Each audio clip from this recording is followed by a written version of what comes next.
with that said, I'm going to turn the floor over to Stephen Cole, who will be leading the presentation on BAP. So I'll let him explain what that is. So thank you, everybody. Welcome, and Stephen, the floor is yours.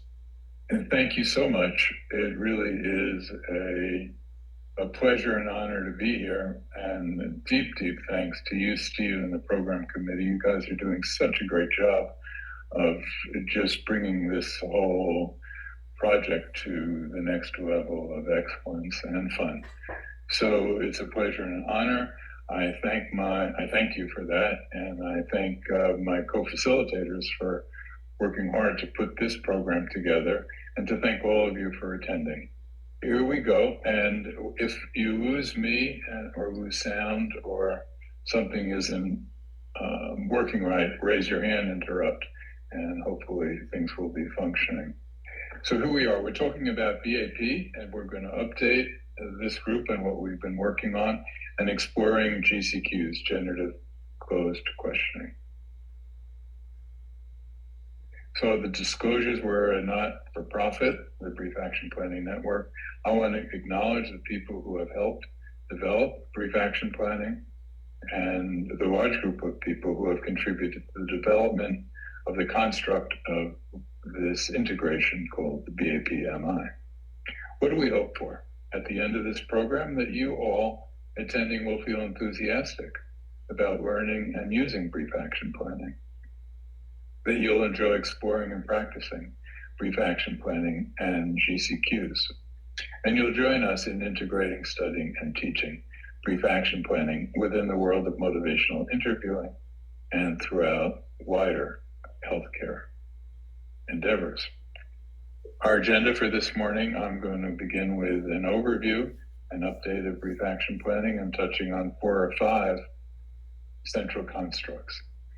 We'll have 3 of our presenters talking about how they're using Brief Action Planning over the last few years. We'll have a discussant, Milos Rankovits, talk about leading some interaction with the audience and talking about his impressions of what we're doing. We'll have some time for breakouts, where all of you will have a chance to practice Brief Action Planning if you haven't already used it much, or discuss the way you're using it, discuss its implications, or practice this construct of GCQs and experiment with what they may mean in your work. And there'll be time at the end to bring this to a conclusion. I'm Stephen Cole. I'm a professor of psychiatry emeritus at Stony Brook. I've been a member of MINTS and SITKIS in 2009. We started MI Med around 2010, and that's an ongoing and exciting project, and the BAP Professional Network around 2020. I've been hard at work completing the 4th edition of a textbook on the medical interview for relationship-centered care, and that is in press, and we're hoping to see the actual production in a year and a half from now. So I want to now turn this over to Steve, who is going to manage the poll. Well, that's interesting and very helpful. 50-50. Wow, right on. So about half of you have had little experience with BAP, and about half of you have had some experience, and none of you would say that you've had a deep experience. Okay, perfect. So that has implications for what you might want to do on in your breakouts. It sounds like you don't see these results that I'm seeing, so I'm going to share them. Do you all see this breakout now? Yeah, okay, great. So thank you, that was very helpful. Thanks, Steve, for doing that for us. I'm going to go back to sharing the slides. All right, so this will have some relevance, certainly to those of you who have very limited experience, and it will be brief and focused enough that I don't think those of you who have been using it somewhat will find this boring, because it will be very much framed in the context of bringing people up to date in terms of what's happening as of this and last year. So the way we're defining BAP now, and there's been some changes and we're happy to hear input, but it's a versatile, MI-consistent skill set to support patient or client self-management and facilitate health behavior change for people ready or nearly ready for change. As I'm talking, I'm reminding myself I should speak slowly because there may be people here who are not native English speakers, so I will slow down. There is quite a bit of complex material covered in many of the slides that I'm showing. So I will speak softly, but there's quite a lot of content, and not to worry because other speakers will be reviewing some of this content. It is available as slides to all of you, and we all are available post the session for fine tuning and a deeper dive. Okay, so next. We've written 3 publications in the last year or 2. The sources are there, they're open access, all of them. The most striking is this one in the middle, which is a scoping review of the literature. First author was our colleague Yuri Chadat, who we hope will be joining TNT this year. He'll be applying. And what we found was 143 peer-reviewed publications on brief action planning. So much more than we expected, and we're very excited that BAP is well into the peer-reviewed literature now. I would say even more exciting, but equally exciting, is that Dr. Jadad is also completing a systematic review and meta-analysis. Hot off the press, just been presented this week at the Association for Prevention, Teaching, and Research. This is a premier organization of healthcare looking in a systematic way at outcomes in evidence-based research. And to our great pleasure, there is quite a bit of, or sufficient literature at the level of high-level research, randomized controlled trials, to allow us to present some meta-analyses that are pointing towards the efficacy of BAP as a powerful tool for change within healthcare. And that'll be available in print in the next 2-3 months. Rather than diving deeply into the concepts and skills of brief action planning, some of you have some familiarity with it. I'm quite aware actually now that half of you have virtually no experience with BAP. This is a 10-minute video showing you BAP embedded within a conversation of motivational interviewing. And you'll see the skills of brief action planning highlighted underneath in subscripts, along which you'll see annotations about the motivational interviewing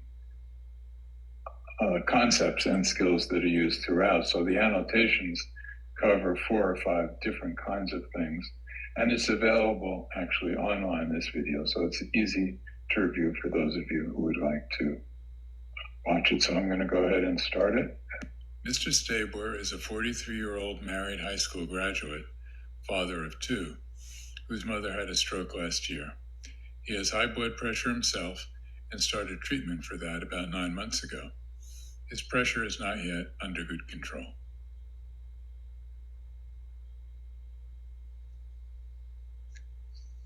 Good morning, Mr. Stabler. Good to see you again. Hi, Doc.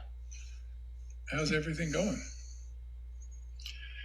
Well, I'd have to say not so well.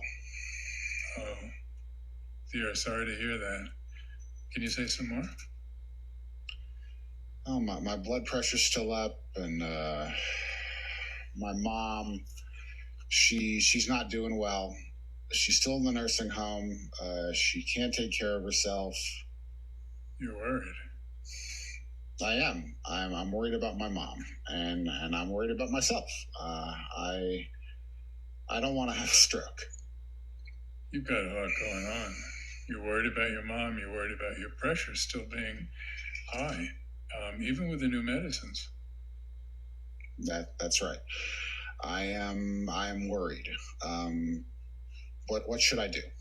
Well, we're going to get to that, and we'll put our heads together Is it okay if I start with some questions about the big picture? Sure. To start off, give me an idea how it's going with your medicines.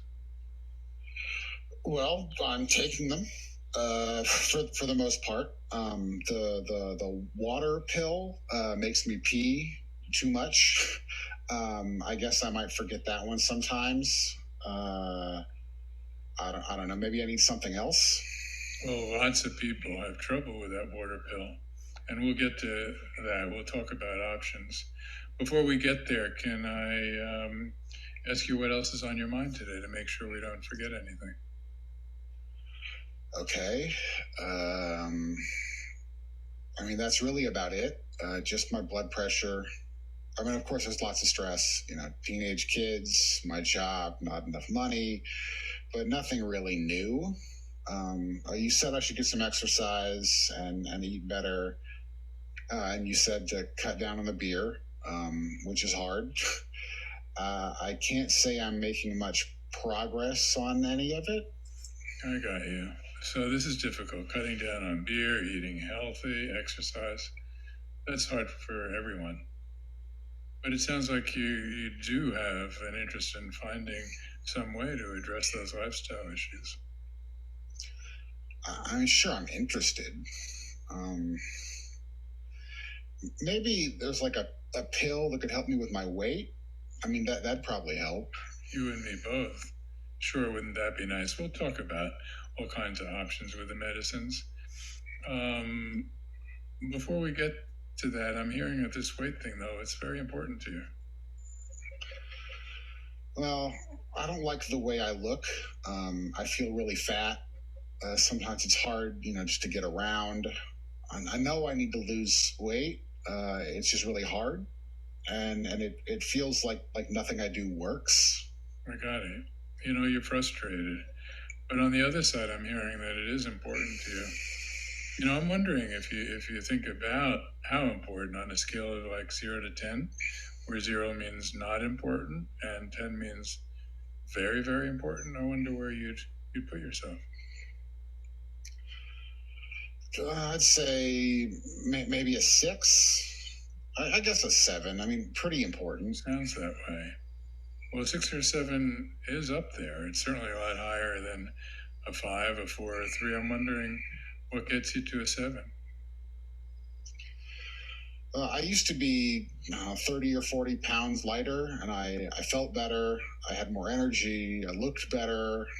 I know you said that losing weight would help my blood pressure. Yeah, absolutely. All those things. So I'm hearing you'd feel better about yourself, and it's great that you see the connection between your weight and the blood pressure. Yeah, I know that if I lost some weight, I know it would make a difference. Can you say some more about that? In what way would it make a difference? One thing's for sure, I'd definitely be less worried about having a stroke. Sure, that's a big one. Anything else? Well, like I said, I mean, I'd look better. I'd feel better about myself. I'd probably do better at work with more energy. I'm hearing all these things. Lots of importance there. Would you want to work with me, put our minds together, and see if there's something we could come up with? Sure, that'd be great. But like I said, nothing has worked. I guess I've kind of given up. Oh, what do you think I should do? All right, so nothing comes to you right away, and it sounds like you've been trying a bunch of things. Would it be okay if we kind of put our minds together and worked on this? Sure, that'd be great. Okay, well, I'll share some ideas. I mentioned the beer. Cutting down on that is always a good start. I see that's not something that would get you motivated right away. Other people cut out the fattening things, the sweets and the chips and the dips. That's a big bucket. Other people actually add stuff that is good for them, like the fruits and vegetables, stuff with color. And then some people start with exercise and they just get to the food later, but the exercise makes a difference. I'm curious if any of those sound like they might work for you. Well, I'm not an alcoholic. I don't want to stop drinking beer. I don't think I really need to. I know I need to cut down on the late night snacks. I guess I could try that again. And I know exercise would be good for me. I know I'm going to have to start doing it at some point. That would help my blood pressure. And exercise would help me lose some of the weight. So I hear you scanning all those options, and it sounds like the exercise piece of this is something that might be a good start for you. Well, there is something I just thought of. Some of my friends at work have started going on walks at lunch instead of going to McDonald's. Yes. Sounds like maybe that's something you'd like to do to join them. I mean, it seems to work for them. I have to start bringing lunch from home, like a sandwich and an apple. My wife would help with that. I mean, they seem to enjoy it. So this seems like an idea that's maybe gaining some momentum with you. Your wife seems like she'd go along with it, and actually the friend part seems like something that would help you enjoy it. Well, it would help me. You know, I'm curious about what it would take for you to actually make that move and decide you'd like to join them. I mean, not a lot. I guess I just have to decide to do it. You know, listening to you, I'm impressed that you're the kind of guy that, you know, when you put your mind to something and decide you want to do it, you make it happen. I mean, yeah, if I decide I'd like to join them, I'm sure I can make it happen. All right, so that's really the cutting point here. Whether this is something that you'd want to take the step towards. It's your life. Nobody's going to be pushing you to do it. It's if you want to do it or not. Sometimes a plan here can help people get started. You know, people make a specific plan. Would you be interested in doing something like that?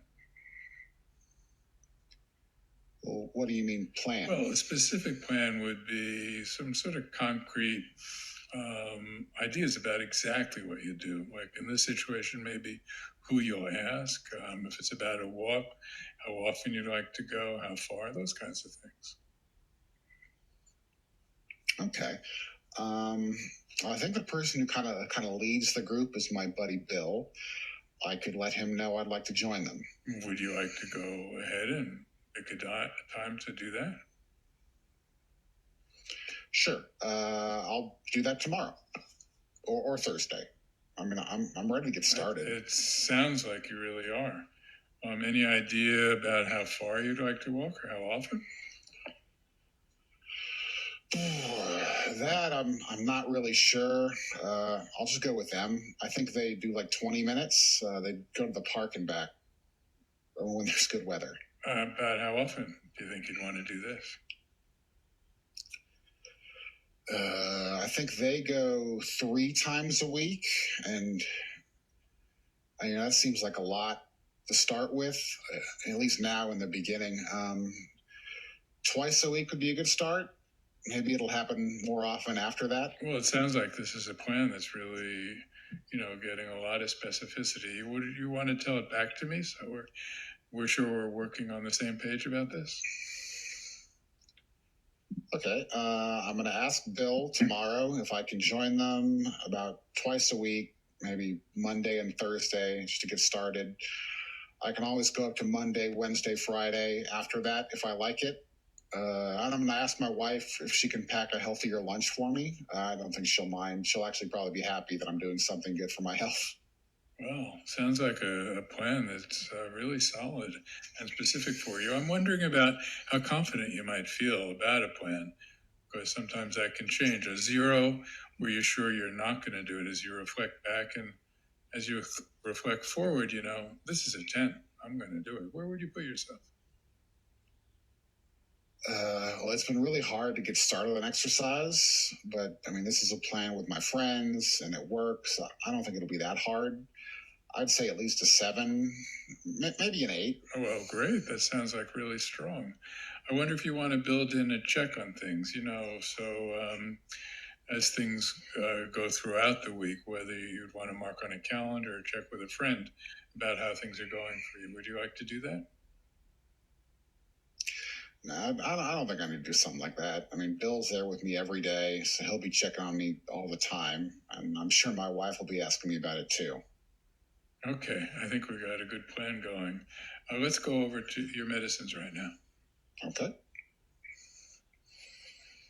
So you saw brief action planning there in the context of a motivational interview and conversation.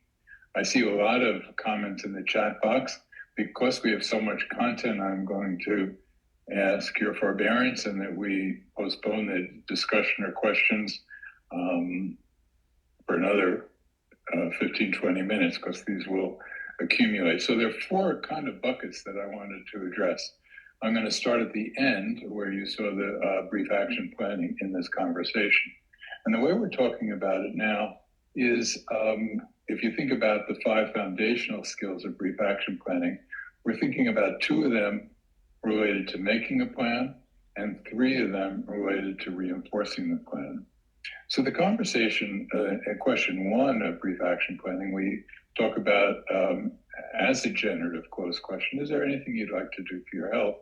And in this case, it was a context specific version of question 1, because we were in the midst of a motivational interview and conversation talking about the general health, and specifically the patient been talking about weight loss. So it would be the question on this interview you saw was like, you've been talking about getting some exercise. Is that something you might like to make a plan about? So again, a closed question, but one we consider generative. And then if it moves forward, where the second skill in brief action planning involves smart planning. And again, here it was introduced in a generative closed way. Would you like to make a specific plan, and what does that mean? Well, being specific about when you'd start, where you'll start, how long, that kind of thing. And then once a plan is made, we're doing 3 things in brief action planning that reinforce the likelihood of the plan being carried out. We're eliciting the commitment statement in the person's own words. It's so important and so easy for all of us. I fault myself as well. We tend to hear our clients or patients say, da, da, da, da, I'm going to do this and this. And we say back, so it sounds like what you're going to do is start tomorrow. You're going to do X, Y, and Z. And that's good. But it is not the commitment statement. And it's not nearly as powerful in the research that if the client will say the details themselves, the likelihood is much stronger. So 3 things to reinforce the plan. Scaling for confidence. It's not the typical MI confidence scale here, but it's a confidence looking back on how likely you are to complete the plan. That's out of the self-management support research. For those of you who know it, I need to slow down. I'm reminding myself. For those of you who know that research in self-management support from Kate Lorig, a really brilliant nursing researcher. And the 5th skill in reinforcing the 3rd element of reinforcing the plan, and the 5th foundational skill, is arranging accountability. And you saw all 5 of those core skills, the foundational skills. We have step care skills. It's 8 in total. The behavioral menu we use in brief action planning when our patients or clients can benefit from ideas from the clinician. And we use problem solving when the confidence level on this confidence scale is less than 7. And the follow-up, so important, is a step care skill in this flowchart. So I'm moving from the bucket of brief action planning then towards earlier parts of this interview, which was a motivational interview and conversation based on the 4th edition or all the generations before it. And then those of you in this audience are very aware about the foundational importance of ambivalence in motivational interviewing. And that was very strong in our patient.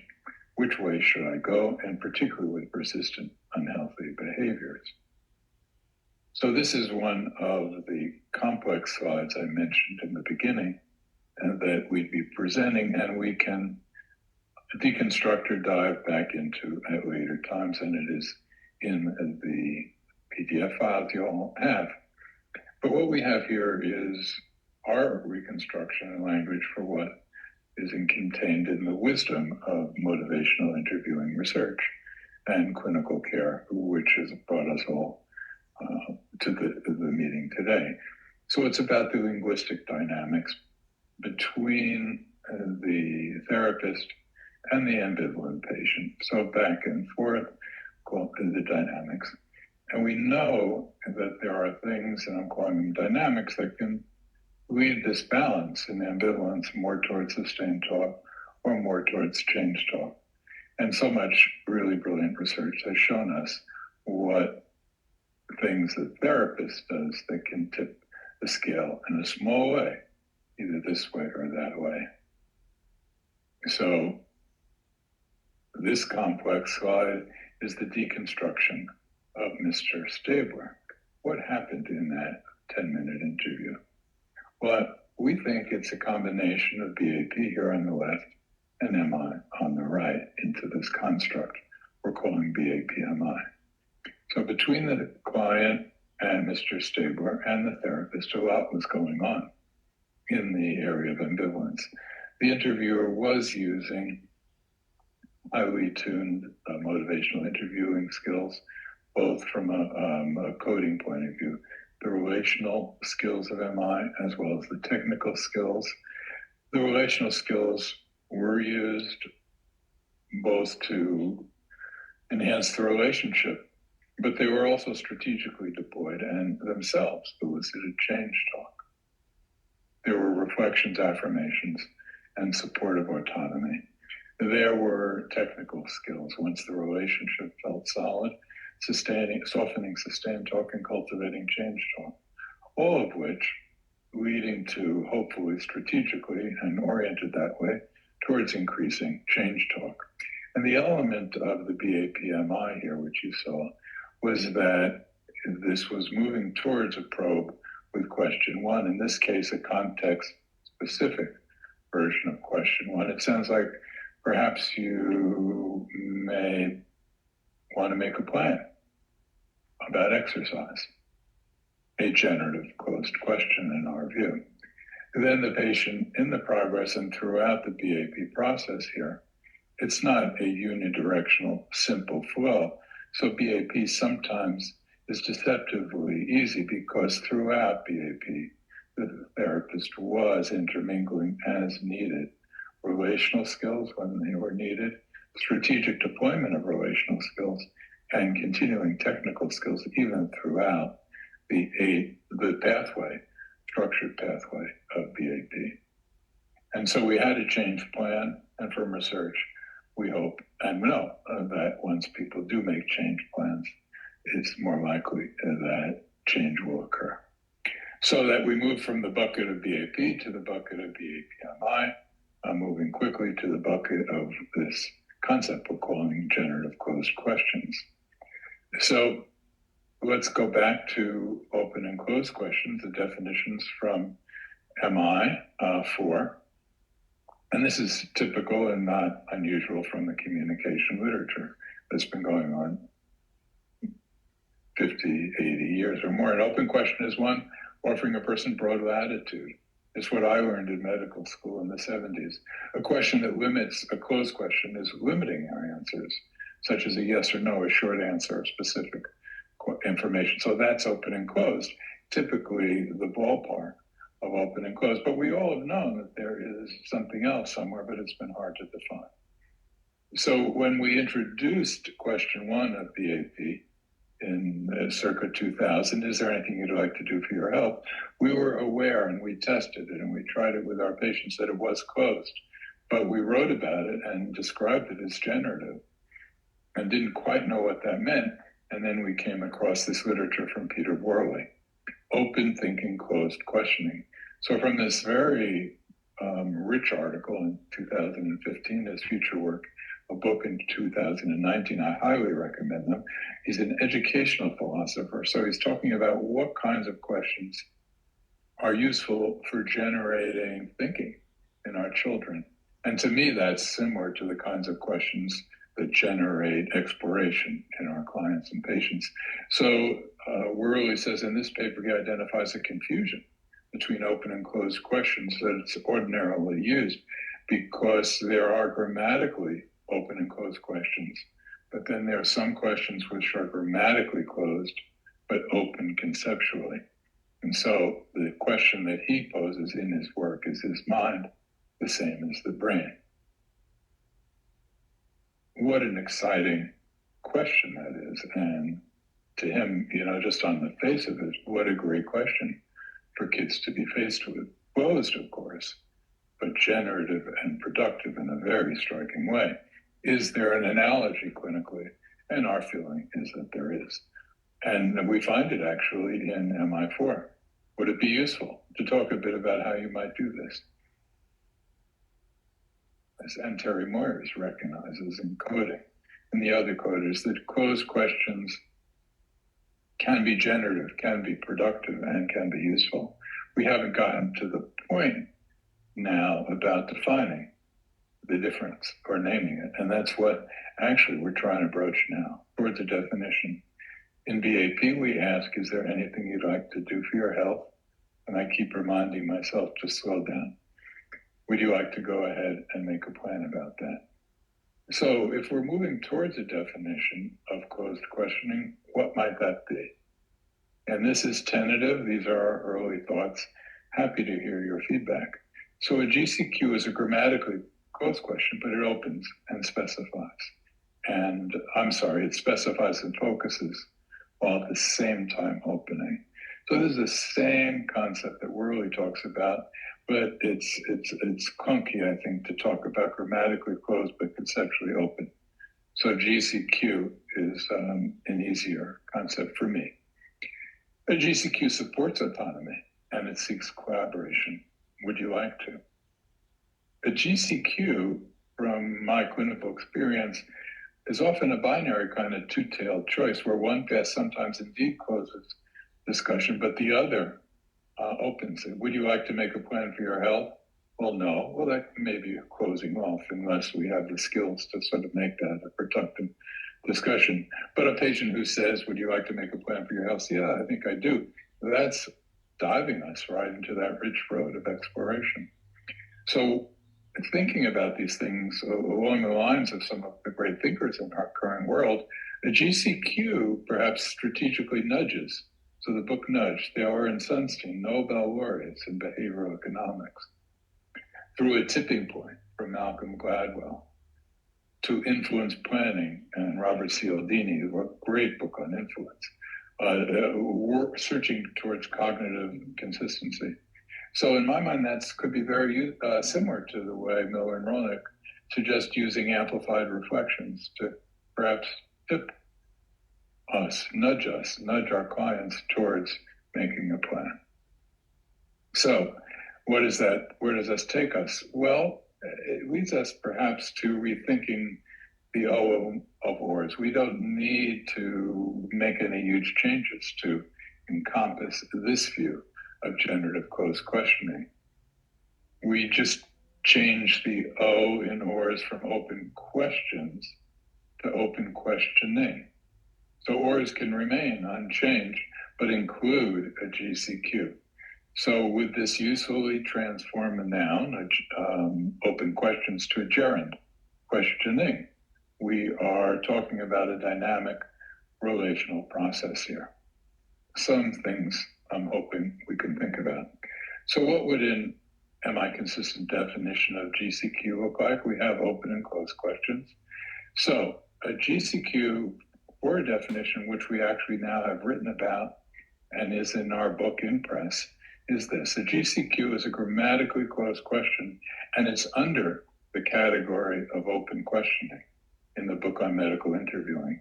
It specifies and focuses, yet opens conversation by encouraging and inspiring broad latitude.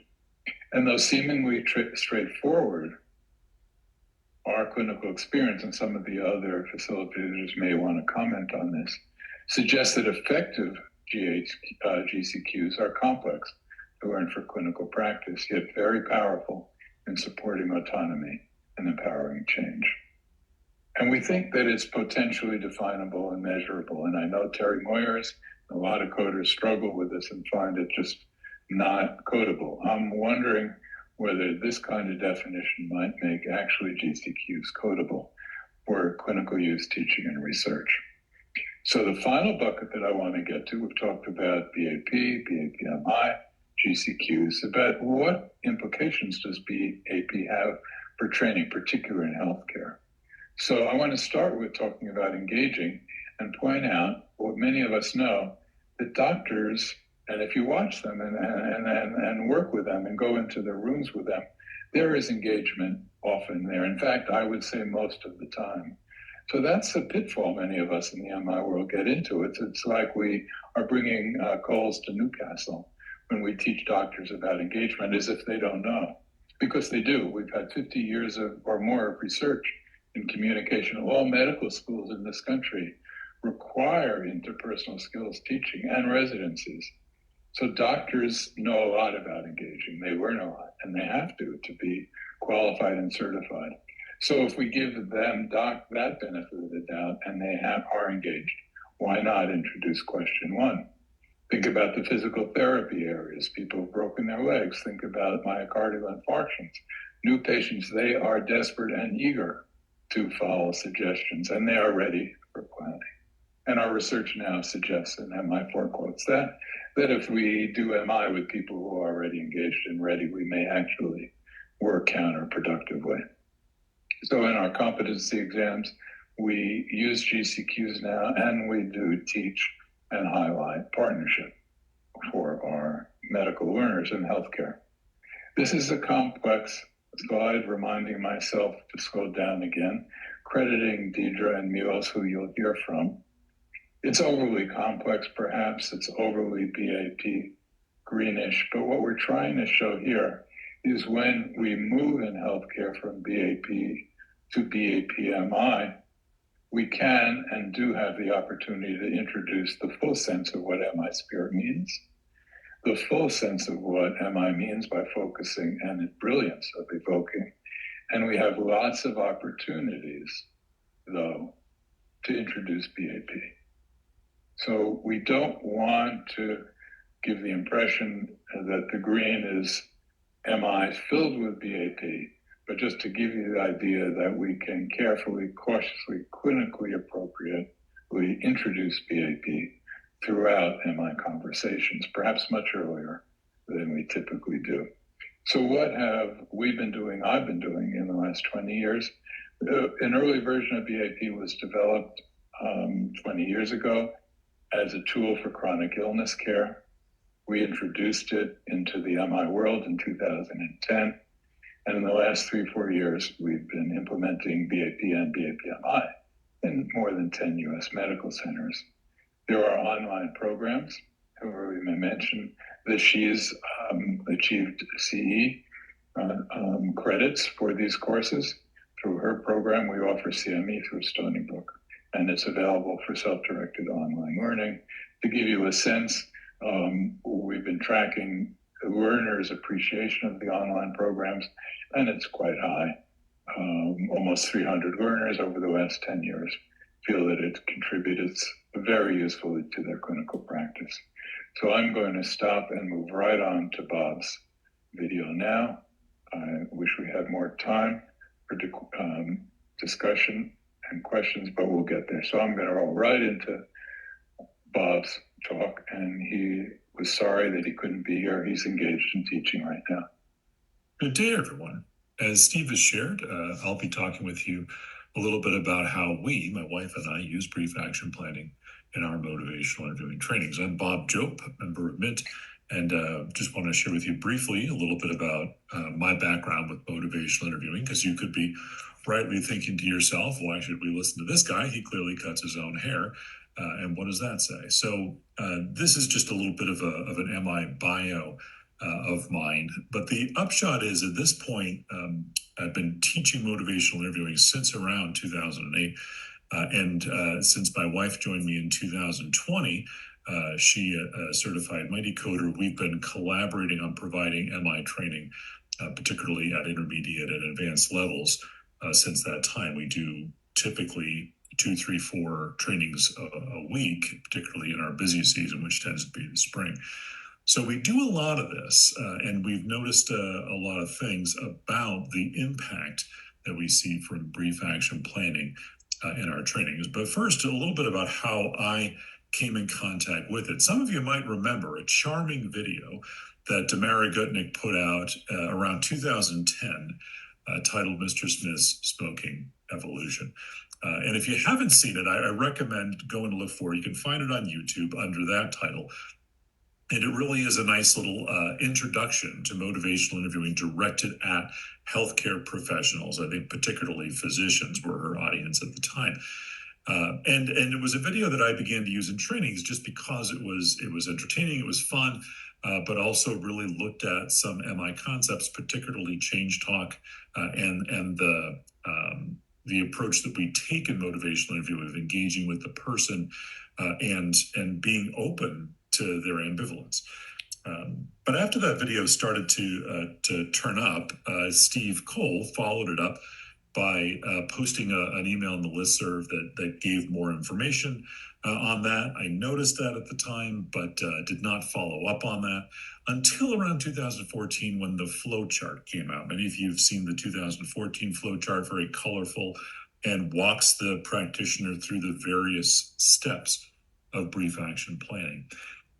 Once I saw that, I thought, oh, this is perfect for the planning task. That's something that I really didn't have a lot of sort of good content to use, and so we absorbed that into the advanced MI training because we typically provide MI training along the lines of the tasks of motivational interviewing, beginning with in an introductory MI training.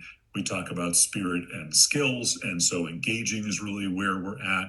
We end with focusing. In intermediate level MI trainings, we focus more on evoking and the strategies, and so the change talk, sustain talk piece, which we've covered in basic but haven't really elaborated upon.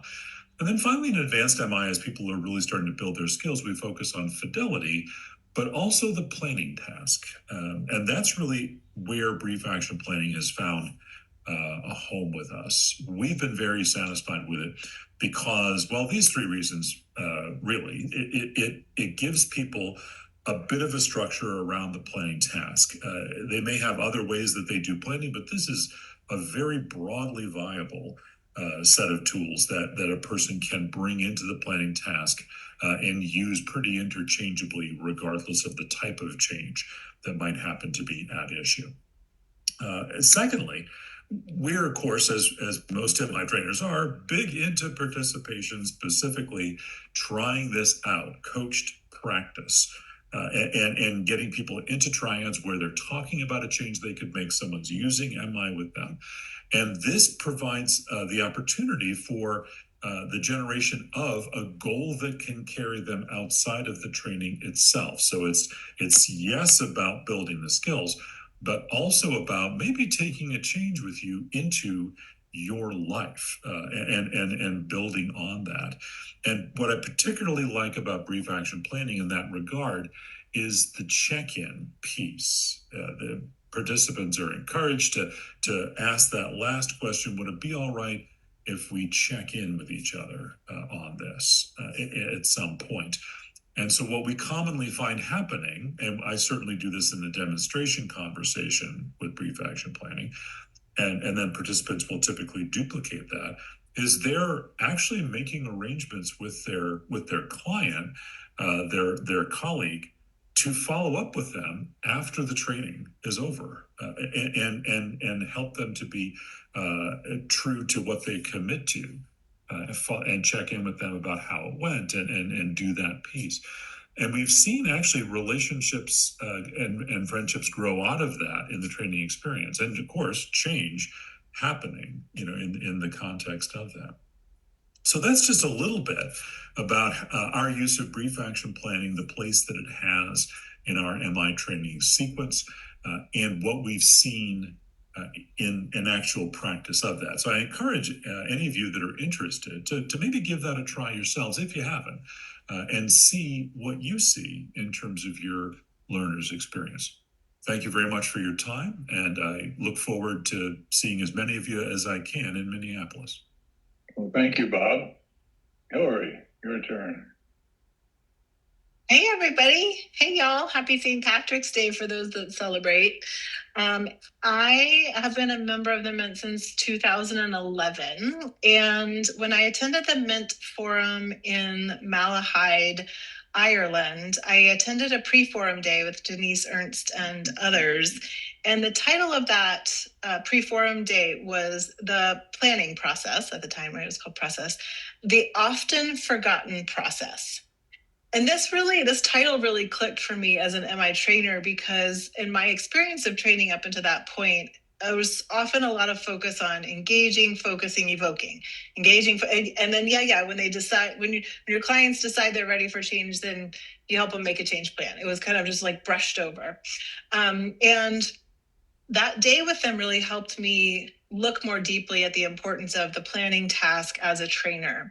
And some years later, when I met Deirdre and I came across some of that, she introduced me to Stephen, and I was introduced to BAP. I saw that flow chart, the questions. I was like, this integrates so well with what we're doing in motivational interviewing. And specifically for me, that scaling confidence question that we ask in BAP, how confident are you in this plan that you created?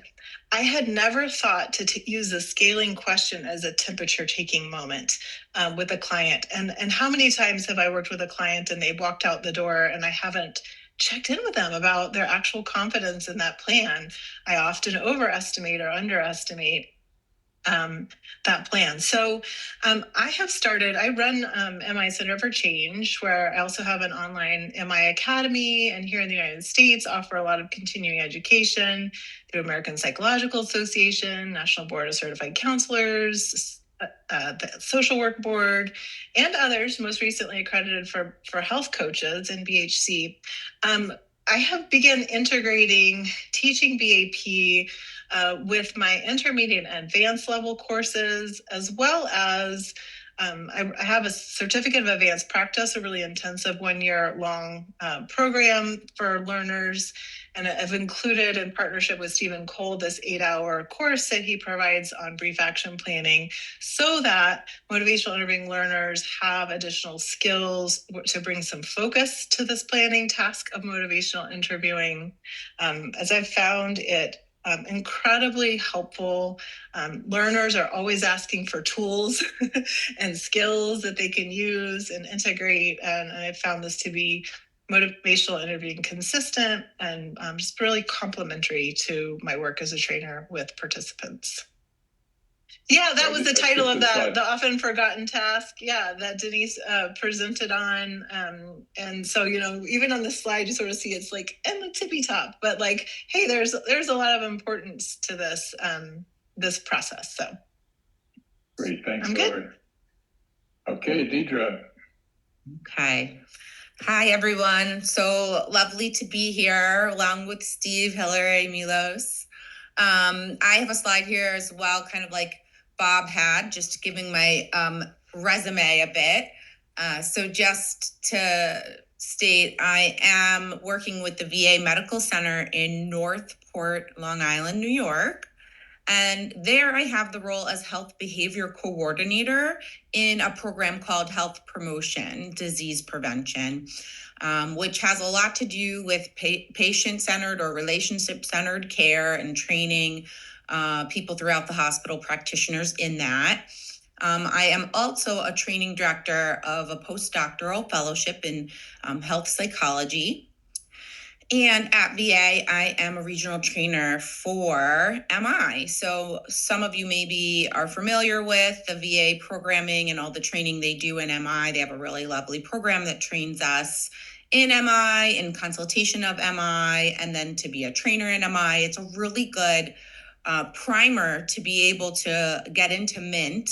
And it was really what led me to consider Mint, because many of my colleagues there had done it. So in addition, I'm very active in the BAP professional network, and I do training through them, co-teaching with Steve, certifications in BAP MI, and presentations like this one. And as I said, I've been a member of Mint since 2020. And recently, I got the title of Assistant Professor of Clinical Family Population and Preventive Medicine at Stony Brook University for the work that I've been doing there, along with the VA, with their medical students who rotate through VA. Underneath this resume, you'll notice this bi-directional arrow, which is just to say that my work in the BAP network really threads through all these roles. So I'll talk a little bit about how it all integrates together, MI and BAP, so nicely in the work that I'm doing at the hospital center, and maybe add another little layer to what you've already heard so far with other professionals and how they're using this stuff. All right, we can go to the next slide. Okay. Steve, will you? Okay, great. All right. So just to kind of pull it together for you, I'm hoping that in this talk that you're going to feel encouraged to experiment with BAP in your own clinical work and your own training of others, that you'll feel excited about it and energized the way I do about it, about the potential for it, the usefulness for it.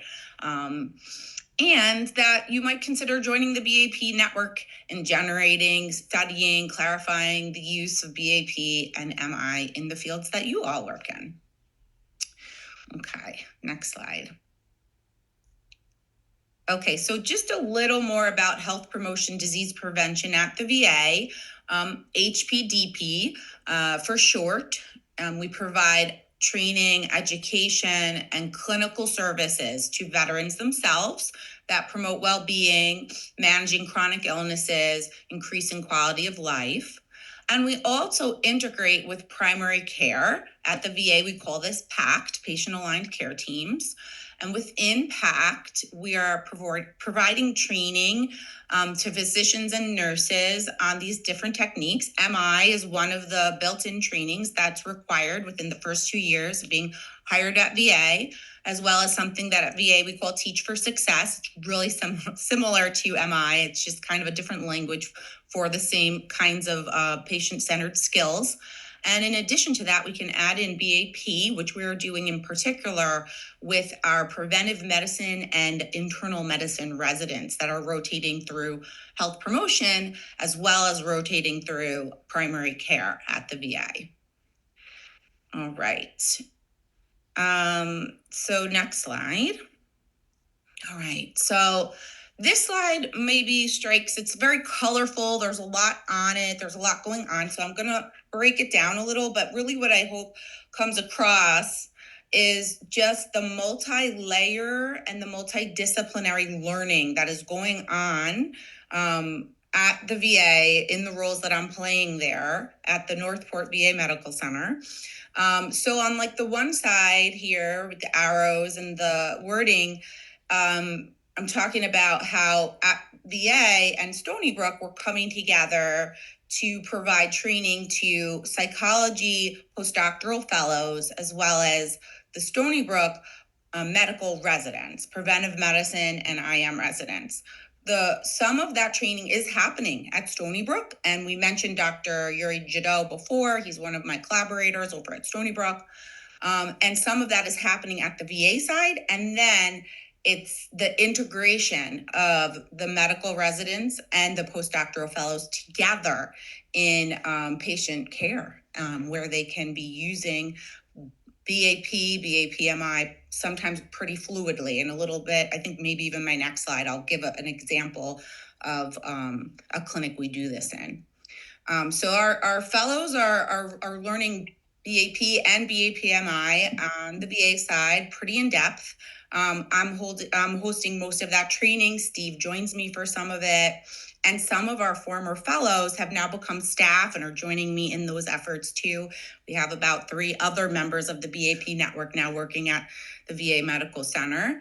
Our Stony Brook residents, they're getting some training over at Stony Brook. And then when they come to me, they're getting a 2-hour workshop in MI, they're getting a refresher in BAP, and then they're getting some practical experiences.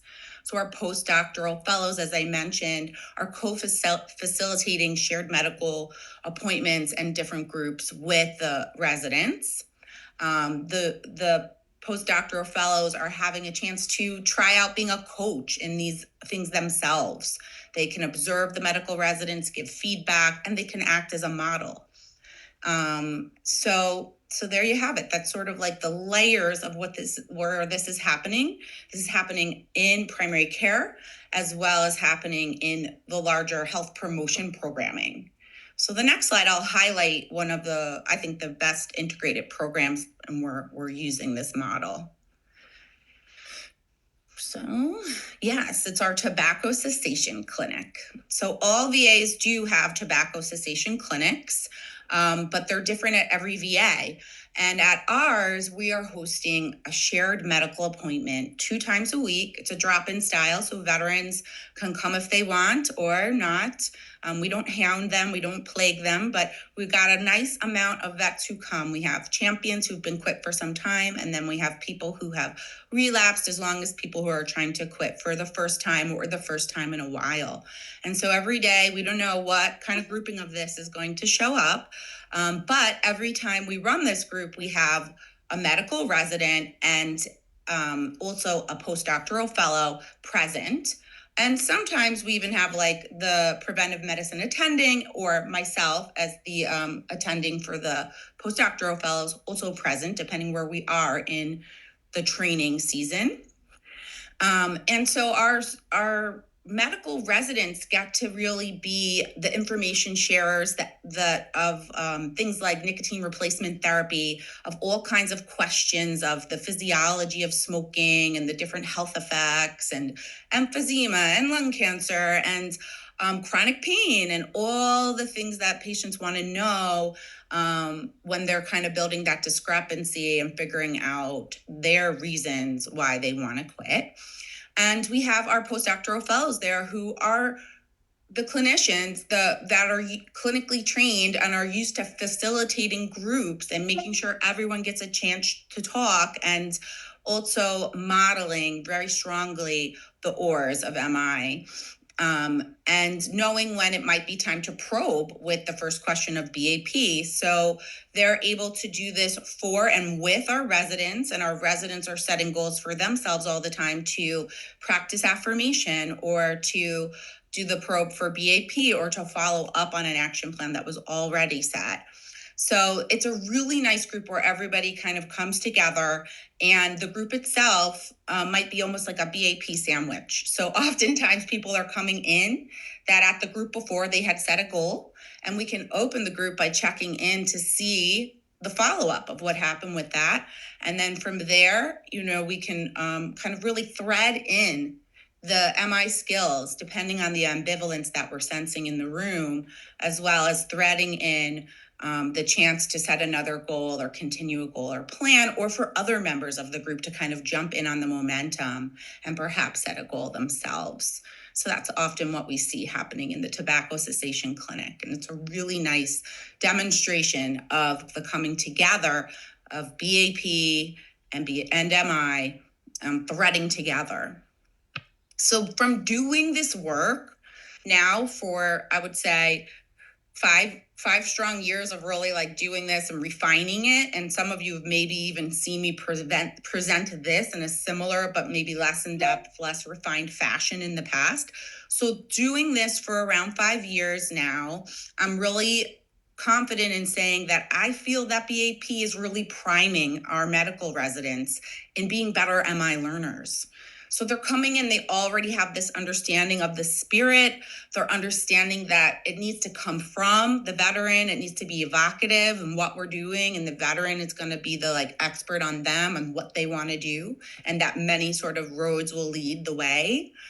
As well as it helps to refine like the pulling out of strengths and areas to affirm. And these are just a few of the ways in which I've really been struck by BAP as a primer for MI learning. And it's really also got a lot of efficiency with the flow charts that make it really nice for medical professionals who are a lot of times pressed for time to get this prime for deeper patient-centered learning. I also agree with the BAP as the roadmap for planning. I found this as, especially in the beginning, a really, really helpful roadmap for people, kind of highlighting what Hillary had also shared, that when we get to the training of the planning stage, we're often saying, all right, well, we are sort of leaving the evoking stage. We may not be using our oars as much. We may, set a SMART goal, and then we're sort of just leaving it there. But now we kind of have this map, this more controlled, sort of refined skill that we can be building on in planning. And so here's just some of those elements that get pulled in, as we've talked about already. Okay, so in sum, BAP is a versatile tool in enhancing relationship-centered care, and it's consistent and easily integrated, or as I like to say now, ability to thread it with the use of MI. And it can be used across disciplines in healthcare. So at VA, we've got our physicians and nurses, our medical residents, our psychology fellows, as well as our psychology interns and externs, all learning levels of this patient-centered care. On its own, BAP is sufficient for change in some patients and in some settings. And I find that it primes clinicians for deeper MI learning. So these are some of the things that I've been really excited about with BAP, and I want to say thank you guys again. I hope I didn't speak too fast. Milos is going to take it from here, and there will be some time for question and answers, and I'm happy to answer any questions about this then. Thank you.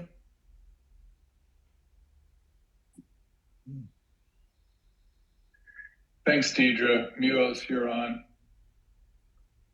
Thank you, everyone. I'm glad to be here with you today. I will just briefly introduce myself. My name is Milos. I'm coming from Belgrade, Serbia. I graduated the Faculty of Sports and Physical Education, so sports is my background. And for the past 15 years, I'm running a personal training and nutrition coaching company that helps people to adopt some healthier eating and exercise behaviors. I'm a member of MINT, of course, a member of BIP Professional Network, and also I'm currently involved in BIP and MI training and coaching and Mighty coding as well.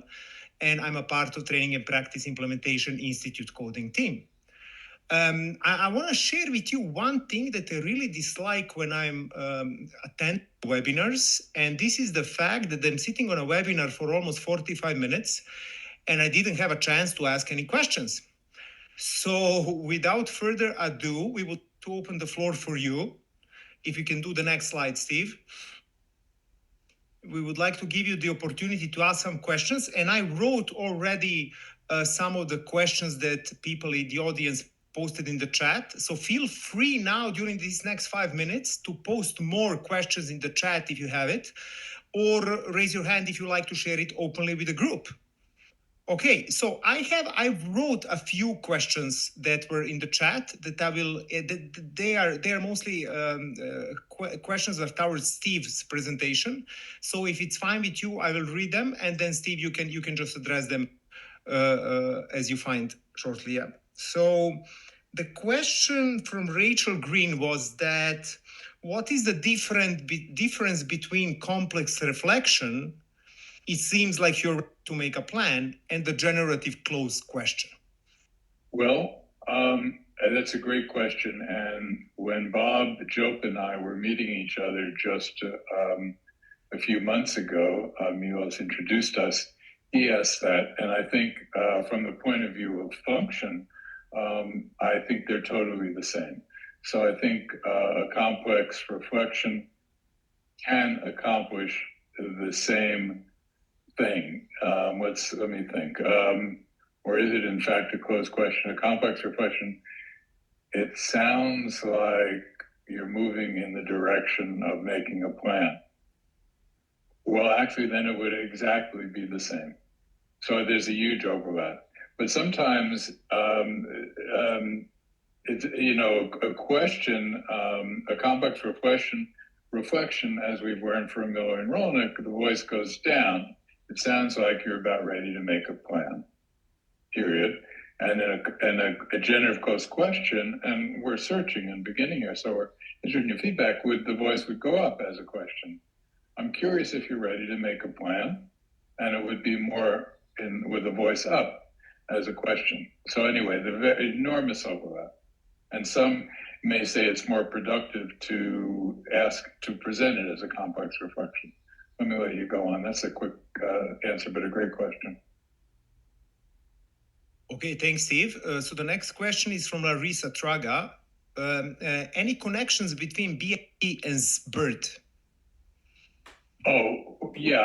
I learned SBIRT many years ago. For those of you who don't know it, that's in the alcoholism literature. And it's very similar, except in SBIRT, your whole goal is referral to training. So it's evaluation, brief referral, and you can do SBIRT with or without MI Spirit. And many of us in the MI world try to do SBIRT with MI Spirit, but it's really not specific about making a full plan. It's like, would you accept this referral? And it's yes or no. And you could amplify. You could do SBIRT plus BAP, and then you'd have a combination. Okay, thanks, Steve. Yasin has a question. What advantage is there to using GCQ over using an open question? Like, for example, would it be useful to talk a bit about how you might do this versus what, if anything, might you want to say about this? I think it's fine. An open question is often a perfect substitute. And Bob and I were going around about this because he teaches BAP without generative closed questions. And you can do it, and you can do it well. Sometimes an open question is kind of clunky. When I first presented BAP in 2010, there was still a lot of pushback. It's a closed question. And a lot of people started thinking, how do you turn question one into an open question? What, if anything, would you like to do for your health in the next week or two? I find that clunky and it doesn't flow clinically. But it's fine if it works and it flows, in my mind. Okay, thanks, Steve. So another question from Ruben Handler. I hope I pronounced the name correctly. Sorry if I don't. So how does BAP advise you to respond when a client responds to a general closed question negatively and without elaboration? For example, if you ask, is there anything you'd like to do for your health in the next week or two? And the client says some version of a no. Would you like to make a specific plan? And someone says no. Return to evoking, or you would switch a topic? It's interesting, because I've played with this so much in my own practice, and the answer no is kind of rare, and a flat no. But once my patients, and I had typically a very complicated group of complex patients, they knew what I meant. Would you like to make a plan about this? And they say, well, not this time. And they knew they were coming back in a month. Somebody who had made other plans. Sometimes they did a frank no, and I knew I needed to accept it. And we teach BAP to medical people. We teach them to totally accept a no and say, well, I hear what you're saying, and if you ever change your mind, and that's actually in the flow chart, if you change your mind, I'm here to talk about this. For people with a higher level of skills, people might say, and I've done this, would you like to make a plan? I don't think so, or no. I'd say that's totally fine. I'm curious in learning a little bit more about that and help me understand. This is really developing the cognitive dissonance because you're here every month and you're worried about your new episode of bipolar disorder or your suicidality. And it's totally fine if you don't want to make any plan, but I'd like to understand a little bit more. So the no can be a very rich thing to totally, the way I teach it is for early learners or with those without higher skills to accept a no. But if you have higher skills, it's a rich actually pathway itself. Milos, I'm wondering, since we have 15 minutes left, how we want to divide our time. Do you want to say some words yourself? Allow 5 minutes for breakouts, or I think some breakout time would be useful. Yeah, Yasin here raised a hand. Let her ask a question, then maybe we can proceed, if you agree with that. Yeah, that's fine. So just to follow up, I wonder if I come from the healthcare provider medical world where there's so much closed questioning that goes on in those, rapid fire fashion. I wonder if the generative closed question is sort of a compromise as you're trying to get people engaged in MI and they still are not in the mode of using open questions, that at least the GCQ gets them starting to think that way, and then maybe you can move them toward the open question eventually. I still prefer open questions, but I could see how that feels awkward to somebody who's used to just using closed questions all the time. That's just a thought. Thank you. It's a thought to think about. In my mind, those doctors kind of are not too aware of what open and closed questions are. And I do think, and in the article we presented on MI, I do agree with you that that's too fine level, and we really should be teaching them open questioning. That a halfway path will get them confused, and they really need to. So I agree with you. I like for that kind of learner open question. I go back to. Okay. You worked hard on your slides. My thought is to pick 3 or 4 things you want to say, and then at least give 5 minutes for breakout, maybe. Yeah, sure. I had the 3 topics I wanted to discuss, but I would shorten it on 1 topic only, and then we leave more room for a breakouts. I think that would be useful. Yeah, so instead of 3 topics for reflection, practice, and integration, we are move on to single topic for a practice. Yeah. So I just wanted us to reflect at the end on few topics here that Steve presented in his presentation, and I think that the Steve raised quite important topic in his presentation when he invited us kind of to rethink the open and closed questions. And he invited us to move on beyond that sometimes black and white thinking when it comes to usefulness that open and closed questions might have on one conversation. And I think that the conclusion would be that we can't really know what kind of impact the question will have just by knowing if it is open or closed. And also this is perfectly reflected in the latest edition of the Mighty Coding Manual that doesn't differentiate anymore between open and closed questions. And one of the authors of the Mighty Coding Manual, Denise Ernst, with whom I did my Mighty Coding training as well. We can do next slide, Steve.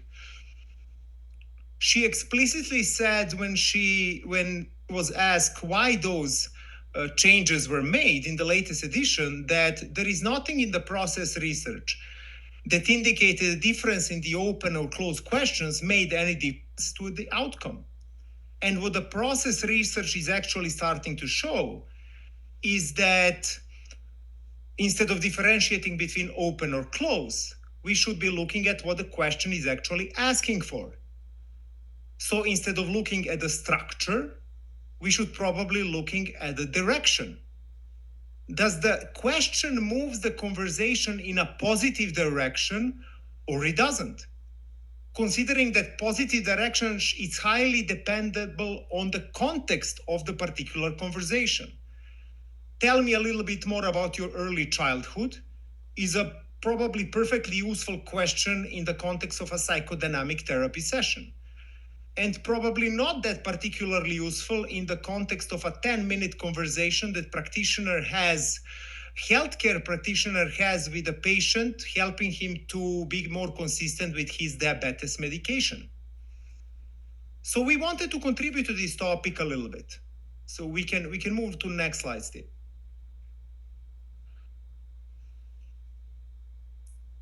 We wanted to contribute, so we came up with the acronym called CPR that we use to evaluate the usefulness of a question within the context of an MI conversation.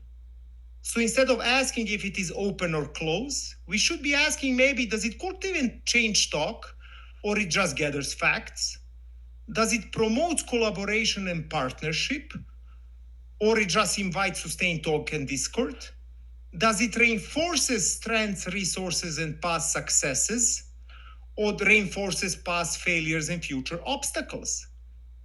And I would like to ask you a question. Can we imagine having a close-ended question, being able to satisfy all those criteria? Let's go next slide, Steve. Let's take a look at examples. If you can see these examples, what do you think? Can these examples of questions, despite their close structure, be able to open up the conversation in the same way as we expect from the open questions to be able to? Is there anything you would like to do for your health in the next week or two? Do you already have some ideas about what might help? Were there times when you handled the similar situation well? I think maybe would be a time to rehabilitate the close-ended question and to start, and instead of asking if it is open or closed, as Denise says, maybe we should be asking, what does the question is asking for? Does the question move the conversation in a positive direction, or it doesn't? So thank you so much. That's all from me today. I will skip the next two topics I wanted to talk about, and then we can move now to the breakout rooms.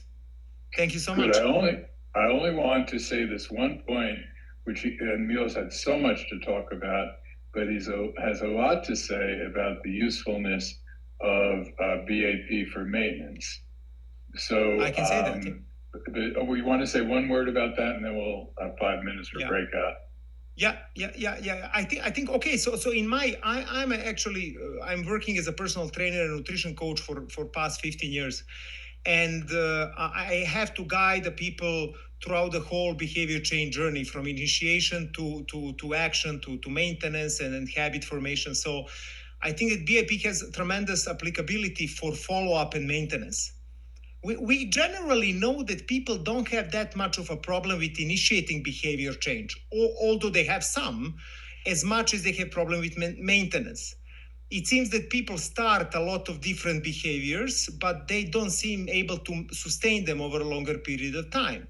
And this is because the challenges of a behavior change maintenance and behavior change initiation are a little bit different. What works for initiation doesn't necessarily work for maintenance. Acquiring social skills, self-regulation skills, practical skills, troubleshooting, obstacles planning are just some of the things that people need to do to successfully maintain behavior change. And although eliciting motivation for change is super important for initiation, it is not going to all that it is needed for its maintenance.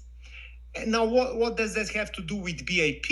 I think that BAP can provide a great framework within which the practitioner can do the follow-up sessions with the patient or the client, within which they can then help him to acquire those necessary skills that are needed for successful behavior change maintenance. All right, thank you. We have a decision, there's only 5 minutes left, but I still think it's a good idea to try to rescue the vitality which can be captured. So this is only a 3 or 4 minute breakout, and 30 of you, or 15 of you, have had no experience with BAP. We're going to suggest you just try it and ask each other in real play. That's how we teach it. Is there anything you'd like to do for your health in the next week or two? Give it a shot, and even in 2 or 3 minutes, and see if you can make a plan.